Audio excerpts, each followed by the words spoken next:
రోడ్లపై గుంత కనబడితే చాలు అక్కడికి గద్దల్లా వాలిపోతున్న ఎల్లో మీడియా గ్యాంగ్ ప్రభుత్వం చేసిన అభివృద్ధి పనులను చూసి ఓర్వలేకపోతోంది. రోడ్డు సౌకర్యం వచ్చిన తర్వాత ప్రజలు రైతులు ఆనందంగా ఉండడాన్ని జీర్ణించుకోలేని రాజగురు రామోజీ మహా అక్కసుతో ప్రభుత్వంపై విషం చెమ్ముతున్నారు. అబద్ధాల్లో ఆరితేరిన ఆయన అభివృద్ధి పనులకు వక్రభాష్యం చెబుతూ పనిగట్టుకుని ప్రభుత్వంపై బురద జల్లుతున్నారు.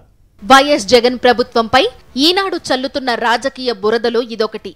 వైవి సుబ్బారెడ్డి వ్యవసాయ క్షేత్రానికి 30 లక్షలతో రోడ్డు అనే తప్పుడు కథనాన్ని ప్రచురించింది. బాపట్ల జిల్లా కొరిసెపాడు మండలం అనమనమూరు వద్ద జనావాసాలు లేని ప్రజలు తిరగని మార్గంలో రోడ్డు వేశారని, అధికారులు పెద్ద మొత్తంలో ధనాన్ని వెచ్చించి స్వామి భక్తి చాటుకున్నారంటూ ఈ కథనాన్ని అచ్చేశారు. ఈనాడు రాసిన ఈ రాతల్లో ఎంతమాత్రం నిజం లేదు. మేదరమెట్ల అనమనమూరు రోడ్డులో అనమనమూరు నుంచి మణికేశ్వరం క్రాస్ రోడ్డు వరకు 2.5 కిలోమీటర్ల మేర ఉపాధి హామీ నిధులతో 2 సంవత్సరాల క్రితం తారు రోడ్డు వేశారు. ఈ రహదారి పరిధిలో కొరిసెపాడు మండలం అనమనమూరు, అద్దంకి మండలం మణికేశ్వరం గ్రామాలున్నాయి. రైతులకు పొలాలున్నాయి. మణికేశ్వరం వద్ద దక్షిణ కాశీగా పేరుగాంచిన శైవ క్షేత్రం ఉంది. ఇక్కడికి రాష్ట్రంలోని అన్ని ప్రాంతాల నుంచి భక్తులు తరలి వస్తారు. గతంలో ఈ ప్రాంతానికి సరైన రోడ్డు సౌకర్యం కూడా లేదు. వైవి సుబ్బారెడ్డి మేదరమెట్లకు చెందినవారు కావడంతో అనమనమూరు, కొంగపాడు, మణికేశ్వరం గ్రామాల రైతులు, ప్రజలు దారి సౌకర్యం ఏర్పాటు చేయాలని గతంలో వైవి సుబ్బారెడ్డిని కోరారు. దీంతో 2005లో మేదరమెట్ల నుంచి అనమనమూరు వరకు తార్ రోడ్డును మంజూరు చేయించిన సుబ్బారెడ్డి అనమనమూరు నుంచి మణికేశ్వరం క్రాస్ వరకు గ్రావెల్ రోడ్డును సైతం మంజూరు చేయించారు. అనమనమూరు నుంచి మణికేశ్వరం క్రాస్ వరకు 2 ఏళ్ల క్రితం తారు రోడ్డు పూర్తి కావడంతో మణికేశ్వరం శైవ క్షేత్రంలకు వెళ్లే భక్తులకు 4 కిలోమీటర్ల దూరం తగ్గింది.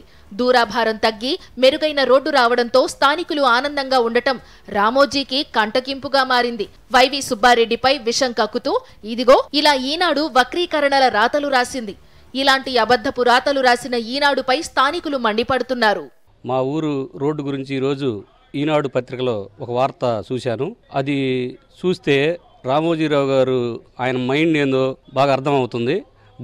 గురిగింజకి తన నలుపు తెలియనట్టుగా వ్యవహరించినట్టుగా ఉంది ఈ వార్త. అభివృద్ధిని అడ్డుకోవడంలో ఈ ఈనాడు, ఆంధ్రజ్యోతి ముందుంటున్నాయి. వాళ్ళకి తగిన సమయంలో సరైన బుద్ధి చెబుతాం. పల్లెటూళ్ళకి రోడ్డు వేస్తే నీకు అంత బాధగా ఉందా? నువ్వు అక్కడ ఎంత ఆక్రమించుకున్నావు రామోజీరావు గారు? మీరు కొండలో అన్ని హైదరాబాద్లో ఆక్రమించుకుని నీకు తెలియదా? నియోజకవర్గం కాదు, ఈ జిల్లా రాష్ట్రంలో అడిగినా కానీ అవినీతి మరకలేని వైవి బ్రదర్స్ వాళ్ళు 200 మంది రైతులు ఉన్నాం. మా అందరి పొలాలకి దేవుడి గుడి అంకమ్మ తల్లి గుడి నుంచి మణికేశ్వరంలో పేరుగాంచిన శివాలయం వరకు రోడ్డు భక్తుల సౌకర్యం కోసం ఏమని మేము అందరం 2 గ్రామాల రైతులు అనేక సార్లు విన్నవించుకుంటే వాళ్ళు మా కోరిక మీద ఆ రోడ్డు వేయడం జరిగింది. వాళ్ళకి ఆ రోడ్డు వేసుకోవాల్సిన అవసరం లేదు. ఆ 30 లక్షలు 10 లక్షల కోసం ఆశించేసిన మనుషులు కాదు వాళ్ళు. అసుంటి వాళ్ళ దరిదాపుల్లో కూడా జారనీరు. నిన్న రాజ్యసభకు నామినేషన్ వేసాడని ఇవాళ నీకు గుర్తొచ్చిందా? 2 సంవత్సరాల క్రితం ఆ రోడ్డు వేసాం. 5 సంవత్సరాల క్రితం దాన్ని గ్రావెల్ రోడ్డుగా వేయించుకున్నాము. మీకు ఈరోజు గుర్తొచ్చి అనవసరమైన మా అనమనమూరు, మణికేశ్వరం గ్రామాల గురించి అనవసరమైన వార్తలు రాస్తే మీకు తగిన బుద్ధి కూడా చెబుతాం. ఇప్పుడు మీరు ఆకాశం మీద ఉమ్మి వేస్తే ఏమైద్దో సుబ్బారెడ్డి గారి బ్రదర్స్ గురించి కానీ మీరు మాట్లాడితే అదే అవుతుంది. ఎవరి గురించి ఒళ్ళు దగ్గర పెట్టుకొని మాట్లాడండి. గతంలో మా గ్రామాలకు, పంట పొలాలకు దారి లేక ఇబ్బందులు పడ్డామని స్థానికులు చెబుతున్నారు. ప్రఖ్యాత మణికేశ్వర ఆలయానికి సరైన దారి లేక భక్తులు ఇబ్బందులు పడాల్సి వచ్చేదని వారు గతాన్ని గుర్తు చేస్తున్నారు. ఈ విషయం తెలుసుకుని వైవి సుబ్బారెడ్డి ప్రత్యేక చొరవతో రోడ్డు వేయించడంతో రైతులు, భక్తులకు ఇబ్బందులు తప్పాయి. అది చూడకుండా సుబ్బారెడ్డి పొలాలకు దారి వేసుకున్నారంటూ ఈనాడు తప్పుడు వార్త రాయడం దుర్మార్గమని మణికేశ్వరం సర్పంచ్ నాగయ్య అంటున్నారు. ఈ రోడ్డు విషయంలో ఈరోజు పేపర్లో వేసిన దాని గురించి చూసాము.